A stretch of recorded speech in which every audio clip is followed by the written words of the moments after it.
What's going on, everybody? Welcome to the inaugural episode of the More Than Love podcast. I'm your host, Terry Duran. I appreciate you showing love. I appreciate you guys being patient with me. I've been putting in a lot of work trying to get this together. Uh, I wanted to do a podcast so that I would have an outlet to be able to reach people in more than just my typical social media realm. So the podcast will be available where all podcasts are, online, on Spotify, on iTunes, etc. But we'll be talking about sex, love, relationships, and things that happen in pop culture or society that involve sex, love, or relationships. So we have a lot of leeway to discuss different topics, various issues that come up. A lot of the topics that I get sent to my Instagram page at Terry Duran. So I think this will be a real good outlet for me to be able to engage with my audience and to actually reach a lot more ears and hopefully reach a lot more minds. So I'll go ahead and start the podcast off by letting you guys know a little bit about myself. I'm a 39-year-old. I have one daughter. I'm happily married. Been married 13, going on 14 years. So I got married very young. Prior to being married, I lived a very promiscuous lifestyle. Um, wouldn't say I was a player per se, because I didn't lie or deceive women. I was really genuine and authentic. So that that's the difference between a real man and a fuckboy.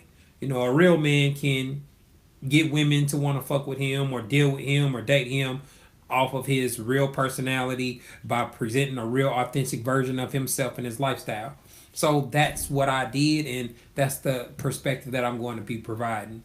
So I'll be talking about what men think and feel about various issues, and I'll be talking about how men feel about a lot of the things that women think, do, and believe in.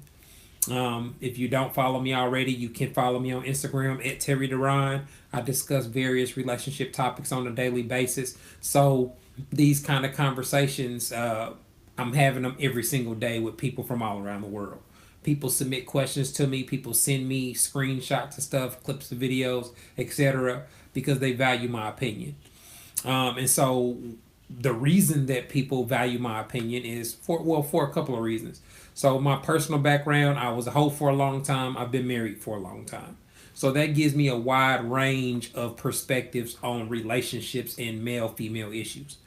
But in addition to that, I was a teacher for 5 years. So I have a very good understanding of how to explain things in great detail, how to help people build understanding on a topic that they may not be familiar with or may not have experience with. So I think that plays a big role into it, into why I'm good at what I do when it comes to giving advice and talking to people about relationships, etc. The second thing is I have a bachelor's and a master's degree in communication. So a lot of the interactions between men and women and the things that go on, deception, lies, etc., I studied on a graduate school level. And not only did I study communication in grad school, I specifically focused my final project in a large part of my coursework on social media. So I've been interacting with people for a very long time, having conversations about relationships. I'm a published author, so um, my books create dialogue around sex, relationships, lies, etc. So I just have a wealth of knowledge that I'm able to share with people about how things really work. And so I focus on dispelling myths, clarifying a lot of the misconceptions women have about men, clearing up a lot of the assumptions that women make. And we'll get into that a little bit later tonight when we get into our topics. But that's primarily my goal.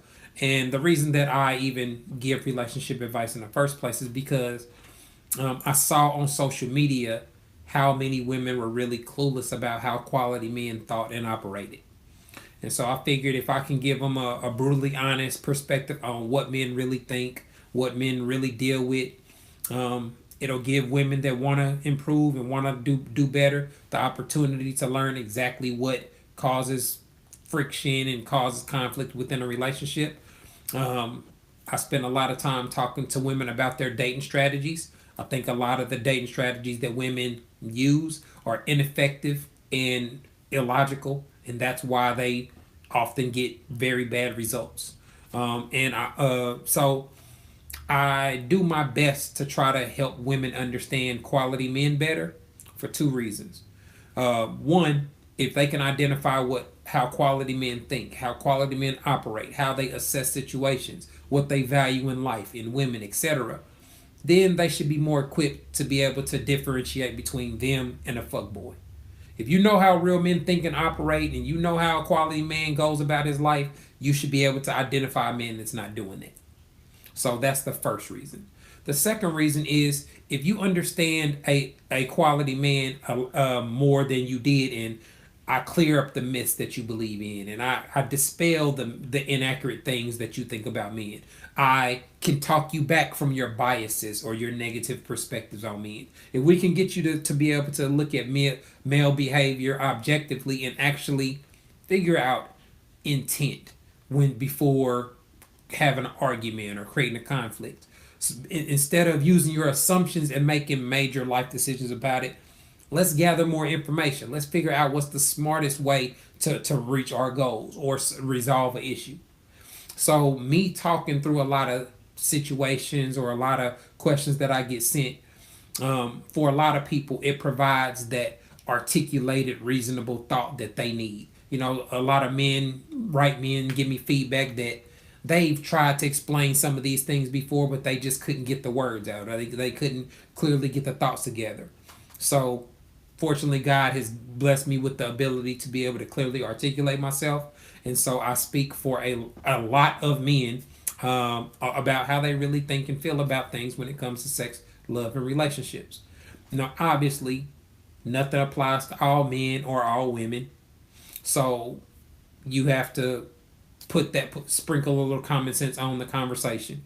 When I'm talking about topics or I'm talking about behaviors, I'm only talking about people that do those specific behaviors. I'm only talking about people that believe in this particular thought. So I'm not just going to be making generalized statements. I'm going to be talking about specific scenarios, specific behaviors, specific things that I have observed or men in general observed that create conflict and create relationship drama. So I'm really looking forward to engaging with people. I'll have on some guests from time to time where we can discuss different topics, other relationship experts, other personalities, etc. Very similar to what I did with my former podcast, Talk Time with Terry Duran. So that's what we'll be doing on the More Than Love podcast. Hopefully, we'll keep it interesting, and we'll have an environment where it's entertaining, but it's always insightful, and you can always learn from the conversation. So today's episode is brought to you by Terry Duran Books. We will be doing partnerships and sponsorships with other people. So if you have a small business and you would like to advertise, you're more than welcome to reach out to me. You can reach me at terryduran@gmail so that you can get some exposure as well. So the topic of the night, the first thing that I want to talk about is why I named the podcast More Than Love. And that is because it requires more than love to have a healthy relationship that's going to last decades or you know what I'm saying? So I thought having that as the underlying theme of everything we talk about made sense. So tonight I'm going to be talking about things that are requirements in order for you to have a healthy relationship. Now, they're not necessarily ranked in any particular order, but these are all key components to maintaining a healthy relationship with somebody else. Okay, so obviously, trust, number one. Without trust, you're not going to be able to grow with somebody. You have to, in order for you to have love or a healthy relationship or a healthy marriage, you have to make yourself vulnerable to somebody. And that requires trust. You have to trust in their decision making, in their behavior, in their feelings towards you, in their level of respect towards you, etc. And so that doesn't mean that you can guarantee that somebody won't do something to violate your trust or to cause you to not trust them in the future. But if you go into a relationship already having it known that you don't trust your partner, your relationship is doomed to fail. Because no relationship can survive without trust. A business relationship can't survive without trust. You got two business partners and one don't trust the other with the money or with the business, that's going to be a dysfunctional, chaotic situation. And it's the exact same way for a romantic relationship. If you don't trust him, if he don't trust her, that means that they're insecure, right? Insecure is the opposite of trust. So dealing with an insecure person and the pressure and the strain that they put on a relationship, in most cases, it leads to cheating or the breakup or demise of the relationship.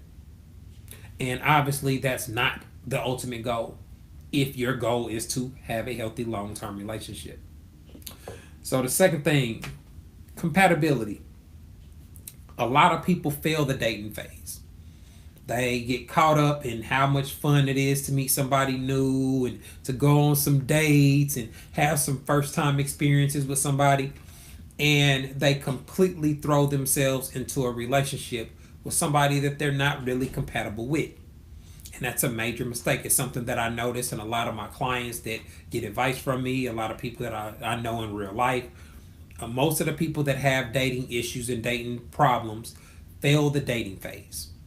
And so one of the things that I did to try to help with that is I created the Terry Duran Dating and Compatibility Guide. It's available at terryduranbooks.com. And basically what it is a roadmap to walk you through the dating process. It's only $1.50, so it's priced so that you don't have an excuse to not purchase it. All of y'all that are watching this podcast that have a device that can play this podcast spend more than $1.50 every single day. So this dating guide, it's an ebook that downloads directly to your phone or your tablet or your computer, and it breaks down what dating actually is. It talks about the important conversations that you should be having to figure out if you're compatible with somebody or not, the type of questions you should be asking, the type of responses you should expect. And it also has some compatibility worksheets. So basically, there are worksheets where you can actually evaluate the person that you're dating, rank them in the categories that are important, give them a score, write down the pros and cons of your dating experiences with them, etc., so that you can turn your dating experiences into actual data. And you can make data-driven decisions when you're about whether or not you should continue dating them, whether or not you should progress forward, etc. And so, since that's where a lot of women in particular, they once they heart gets into it, once they start getting dick, everything is out of whack. So they make bad decisions based off their feelings and their emotions. So I wanted to come up with a way to help them be more objective on who they're dating, to evaluate their character, figure out if you and their personalities and your value system and your character and your long-term goals mesh with theirs in a way that it's possible that you can have relationship success. Because one of the things that made me successful with dating is being able to figure out who I am and am not compatible with as soon as possible. So the less time you waste trying to figure that out or dating somebody that you're not getting any benefit from, the more efficient you'll be. Now it was slightly different because at the time I was not trying to settle down. So I was looking to just date or possibly get in a situation where it's going to lead to romance and sex. You know what I mean? Like, I don't want no platonic buddies. I don't want to be in the friend zone. Either you feeling me enough that we're going to progress there, or we just going to go our separate ways. But when you're looking for a relationship, these are the type of things that you can use to figure out if you should be pursuing a relationship with somebody. You know, we see examples of people where they'll be dating somebody 2 or 3 years, and then it comes to light that they dating somebody that never wants to get married again, or never wants to have kids. Like, these are the type of conversations that you're supposed to be having, not from day one or date one, but through at the beginning of the dating phase, you should be having these type of conversations. And it doesn't have to be, you know, a direct like an interrogation, but these are casual conversations that should be had that will give you an idea of how compatible you are with somebody. So compatibility is a very big thing when it comes to relationship success. I'd actually say that it's probably more important than even love. The next thing, communication. That goes without saying. Communication is more than just saying what's on your mind or telling them how you feel.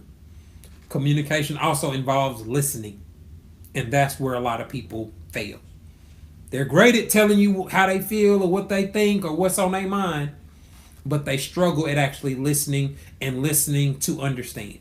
Listening to understand where you're coming from. Listening to understand why you made the decision that you made. Giving you the opportunity to actually explain your train of thought or the information you had at a time when you made a decision or you said something or did something that caused a disagreement or made me feel some type of way. That's how effective communication works in a relationship. And a lot of people never get there because we live in the era now where being petty is glorified. Being a savage is glorified. You know what I mean? Like going ghost on somebody is glorified. Having a zero fucks attitude is glorified. So we have a lot of things in society that that are contributing to relationship failure, or people not having effective relationships. But if you're really serious about having a healthy relationship, you should be able to maneuver through those things. You should be able to figure out that being petty or being passive aggressive or doing something to intentionally hurt the person that I claim to be wanting to build a relationship with, maybe that's not such a great idea. You know what I mean? So if you have the self-awareness to be able to prevent yourself from doing things that you know is going to hurt your relationship or push your partner away from you, you should do it. And if both people are operating that way and doing their best to resolve conflicts when they arise and prevent other conflicts from happening, the quality of your relationship is going to improve. And that's the simple way that men get along so well. That's generally what they're doing. They're solving problems. They're showing mutual respect. They're communicating enough and effectively enough to where if there is a problem, they can resolve it and fix it. And so going forward, they don't have that same problem to deal with again. And that leads me into the next thing that was on my list: problem resolution skills. You have to be able to effectively get to the root of a problem.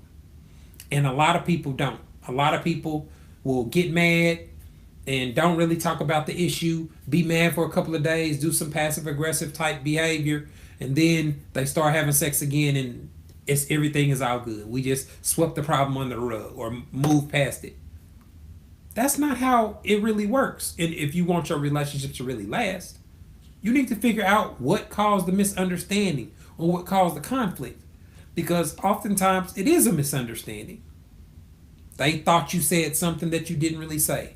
They thought you meant something that you didn't mean. They assumed you felt a certain way because of something you did. Like, these are the type of things that create drama and arguments. And majority of the time, you can talk through it.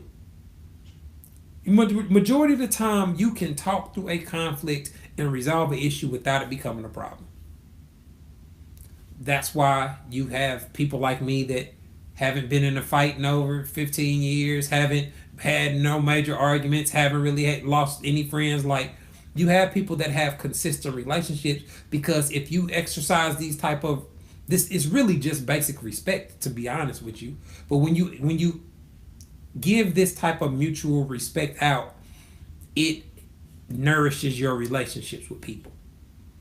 When you don't just jump to conclusions, when you don't just go off and assume somebody disrespected you or assume that they intentionally tried to hurt you, that's where you can mature to the point where you're not creating conflict or problems over stuff that ain't really worth having a problem about.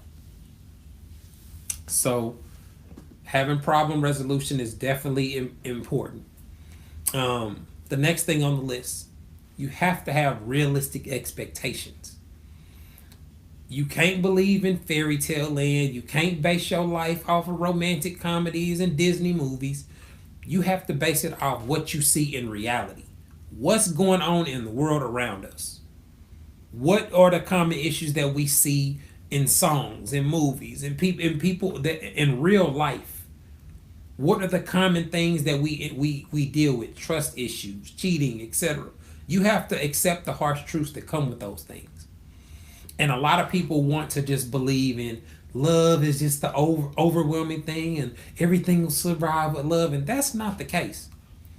There are a lot of people that used to love somebody or used to be with somebody that they love. That's not enough to make a relationship last. That's not enough to raise kids and build a family. That's not enough to overcome some of the obstacles that life can throw at you. So you have to be able to bring these other skills. Even if you're not very good at them, you need to be working to improve. You should be that's what growing means. You're getting better. You're learning to communicate better in year 2, in year 3, in year 4, and you go and so forth and so on. You're not just doing the same shit that you was doing at the beginning of the relationship that you know causes a problem. So that's where you can apply some logic. If you are serious about having a environment where you are actually cool and chill, where the person that you with is comfortable, they can express themselves, they can tell you what's really on their mind. If you're serious about having those things, then you will make changes to your behavior. You will change your perspective on how you see certain things. You will be open-minded enough to at least consider that the things that you're assuming about men and what they think and what they deal with could possibly be wrong. It could possibly be inaccurate. Just because you perceived a situation a certain way does not make it a fact. And that's something that y'all are going to hear often. One of my cliches is feelings aren't facts. Just because you feel a certain way about a situation does not mean that that is an accurate representation of what actually happened or how somebody else really felt. And so having the self-control and the self-awareness, even if you are pissed off or upset, gather more information to make sure that you are actually upset or pissed off for a valid reason. And just taking that one simple step will improve your relationship drastically. And the last thing on my list that is a vital part of having a healthy relationship, there has to be a physical attraction. It's your job to make sure that you maintain whatever it is about you that attracted your partner to you. You should do it for yourself, but you owe it to your partner as well. Because nobody wants to just commit to a relationship or marry somebody and then they just fall off. They just stop caring. They don't dress the same. They don't do their hair as much. They don't do the things that made them attracted to you in the first place. If you have that type of attitude or you display that type of behavior in a committed relationship, your spouse's feelings or your partner's feelings are going to change. If a person is no longer attracted to you physically, that's going to impact their desire to want to fuck you. Like that's a no-brainer. And so if now there are obviously we age, we grow older, etc. So there's going to be natural deterioration that takes place. But when I say fall off, that means a drastic deterioration has fell off. You know, like what they say, Jay-Z said, you went from top 10 to not mentioned at all. Like you completely fell off to where you went from being very attracted to them to unattractive to them. That's a major problem. And some people can ignore it or see past it. Some people can't. This is one of the very real things that leads to cheating, leads to people leaving relationships. So it is important. So all the things that I mentioned, I said trust, compatibility, communication, problem resolution skills, realistic expectations, and physical attraction. Those are the things that you need more than love in a relationship in order to have a healthy one. So we'll be talking about these topics and different, questions and scenarios throughout the broadcast. But those are the core values that you need to have a healthy relationship. Um, the next thing that I wanted to talk about, this was a topic that kind of went viral today. It was about the state of Delaware issued a child support card to the parents that receive child support in their state, and it restricts what you can purchase with child support money. And so, uh, adult clothes are not available to be purchased. Like it's specific enough to be able to tell when something is purchased for a child or for an adult. So, the intent obviously is to prevent mothers from, or parents, I ain't gonna say there are dudes that get child support, prevent parents from abusing the child support money. And so I think that it's a good thing because it can show some level of accountability for people to about child support money, because that's a real touchy thing. Sometimes you see people getting an astronomical amount of money and they're spending the money on jewelry and stuff for them. Kids looking a damn mess. Those are realistic situations that actually happen. So a lot of parents that are paying child support money feel like the money gets misused. Now there are a lot of people that are only given a couple $100 and act like they are supposed to be able to dictate their ex's life simply because they chipping in a couple of dollars to take care of their kids, and that's bullshit. You know what I mean? Like it takes a lot more than a couple of $100 to raise a kid in today's society, especially if you're gonna have a kid that's involved with extracurricular activities and things of that nature. So these parents that are giving $200 and acting like that makes you the boss of somebody else's life. You need to have several seats. It don't work like that. This is for people that are really contributing. The people that are in my tax bracket. When I if me and my wife got divorced, I'd probably be spending over $1,000 in child support. You know what I mean? So I'm not talking about just a couple of $100. I'm talking about a significant portion of money. I think there should be some accountability for that. Now, now the parent that has custody should be able to use that for whatever's required to take care of the child, whether that's shelter, utilities, food, extracurricular activities, daycare, childcare, etc. That's up to them how they manage the finances in their household to that degree. But it should not be able to pay for her trip to Vegas. She should not be able to go to the nail salon and use the card, or spend child support money on things of that nature. So I think it's something that'll work out pretty well. Now, obviously, there are going to be people that find loopholes to things, right? There's nothing that's going to stop somebody that's determined to get over from getting over. For example, so a woman gets $800 of child support. Well, on her child support card, she knows that she can only buy food and clothes. So what do people do with food stamps? They barter. All right, let me get some weed and let me get this, and we can go to this store and I can buy you $100 worth of baby clothes, or I can buy you $100 worth of food. That's gonna happen. You know what I'm saying? Like, people that are broke or struggling for money and need to get over like that find a way to get to the money. Scammers and all that, they're gonna find a way to use it on what they want to use it on. But at least there's some system of accountability. You know what I mean?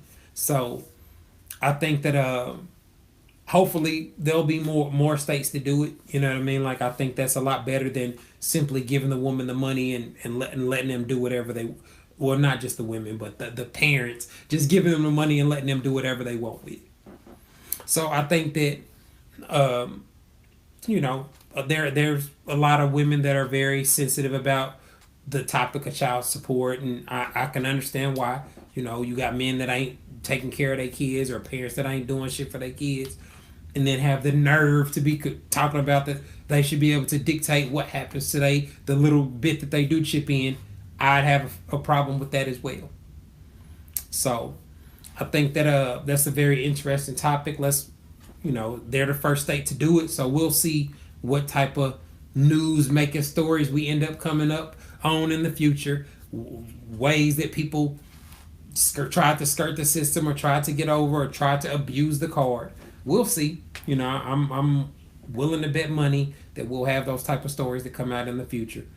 But at least this is a start. You know what I mean? Something that provides a level of accountability while still giving the custodial parent access to funds and resources that they need to provide for a child. So, looks like we're up against the clock. I want to thank everybody that tuned in and downloaded the podcast. We'll be trying to put out a episode every week.